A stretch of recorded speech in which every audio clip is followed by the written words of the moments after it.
आते हैं beat configuration की तरफ। बीट कॉन्फ़िगरेशन के लिए जो भी बीट का मास्टर यहाँ पर है, जो भी एरियाज हमने ऐड किए हैं वो एरिया के अगेंस्ट हम बीट ऐड कर सकते हैं। वो बीट ऐड करने के लिए आप सिंपली बीट पर क्लिक करोगे। क्लिक करने के बाद में आप देख सकते हो कि बेसिक डिटेल्स यहाँ पे पूछा जाएगा, जो कि एरिया जो था जो हमने क्रिएट किया था एरिया मास्टर से यहाँ पे आएगा। एरिया सिलेक्ट करके उसके बाद हम बीट का नाम और बीट का सॉर्ट ऑर्डर नंबर हम देख सकते हैं। सेम वे में बीट के अगेंस्ट जो भी आउटलेट्स हमें ऐड करने, हम यहाँ से ऐड कर सकते हैं। आउटलेट ऐड करने के लिए आप देख सकते हो हम दो वे में लोकेशन को ले सकते हैं, एक तो करंट लोकेशन या फिर मैप से लोकेशन हम ले सकते हैं, जिससे एड्रेस जो है वो डायरेक्टली हमारे सिस्टम में आ जाएगा। उसके बाद जो बीट है वो यहाँ पे सिलेक्ट करेंगे जो हमने अभी ऐड की थी।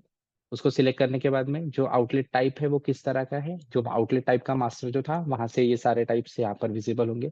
उसके बाद में जो आउटलेट है उसका नाम, उसके ओनर का नाम, उसका सॉर्ट ऑर्डर नंबर, उसका एड्रेस, उसका इन डिटेल पूरा एड्रेस हम देख सकते हैं यहाँ पे कैप्चर करने के बाद। उसका मोबाइल नंबर, उसका जीएसटी टाइप, उसका पैन नंबर, उसका SFSSAI नंबर, उसके बाद उसका ईमेल आईडी, उसका इमेज और उसका रेफरेंस नेम। इस तरह ये सारी डिटेल्स को ऐड करने के बाद में हम कोई भी आउटलेट यहाँ पे ऐड कर सकते हैं। अब हमने बीट ऐड कर लिया है, हमने आउटलेट ऐड कर लिया है, अब हम जाते हैं बीट कॉन्फ़िगरेशन की तरफ। जो भी सेल्स पर्सन हमने ऐड किए हैं उन सारे सेल्स पर्सन को हम यहाँ से बीट कॉन्फ़िगरेशन करते हैं ताकि ये बीट्स उन्हें विजिबल हो।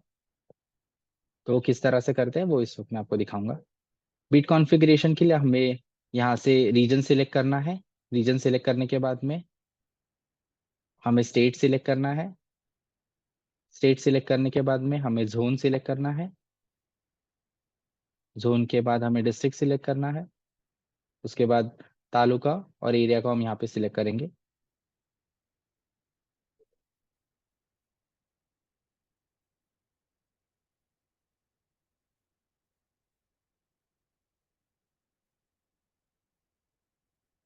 अभी आप देख सकते हैं यहाँ पे सेल्स एग्जीक्यूटिव का नाम यहाँ पे दिखेगा आपको। अब आप देख सकते हो ये सारे बीट है उस एरिया के लिए। और ये जो सेल्स एग्जीक्यूटिव है, आप इसमें से किसी बीट कौन सी बीट आपको उसको ऐड करनी है वो सारी बीट आप यहाँ पे सिलेक्ट कर सकते हो। और इस तरह से ये बीट्स उस सेल्स एग्जीक्यूटिव को असाइन हो जाएंगे। अगर कोई एडिट करना है आपको तो आप सिंपली एडिट में आके भी आप इसके चेंजेस करके आप उसको सबमिट कर सकते हो। और इस तरह से हमारा जो बीट है वो असाइनेशन सेल्स एग्जीक्यूटिव को हो जाएगा। उसके बाद में उसने डे वाइज में जैसे Monday, Tuesday, Wednesday, Thursday, Friday उसने कहाँ पर जाना है, कौन से बीट में जाना है वो हमें ऐड करने के लिए हम यहाँ से सिंपली एक ऐड डे वाइज कॉन्फ़िगरेशन में जाते हैं। हम यहाँ से सिलेक्ट करते हैं सेल्स एग्जीक्यूटिव। अब जिस सेल्स एग्जीक्यूटिव के लिए ऑलरेडी डे वाइज कॉन्फ़िगरेशन हो गया वो यहाँ पे लिस्ट में नहीं आएगा, इसलिए मैं आपको फिल्टर करके दिखाता हूँ कि किस तरह से हमारा जो डे वाइज का लोकेशन है वो होगा। हम यहाँ से स्टेट, जोन और जो डिस्ट्रिक्ट है उसको सिलेक्ट करेंगे। डिस्ट्रिक्ट के अगेंस्ट जो तालुका है हम उसको सिलेक्ट करेंगे।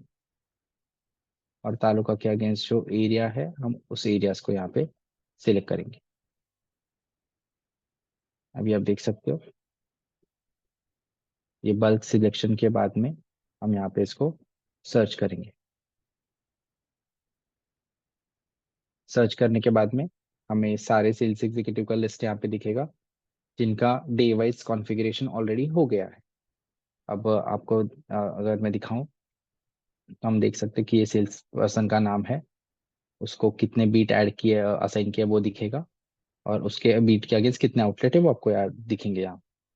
अभी आप देख सकते हो जो भी रूट उसको ऐड किए थे वो असाइन रूट यहाँ पे उसको विजिबल होंगे।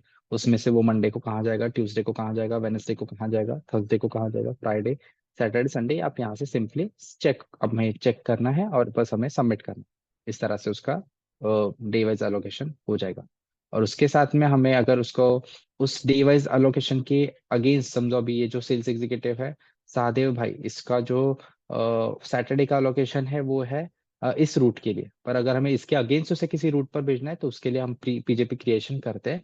पीजेपी क्रिएशन हम डेट वाइज में करते हैं कि इस स्पेसिफिक डेट के लिए वो कहाँ पर ट्रैवल करेगा। यहाँ पर हम सिंपली सारी डिटेल्स को फिल करने के बाद में लिस्ट दिखेगी।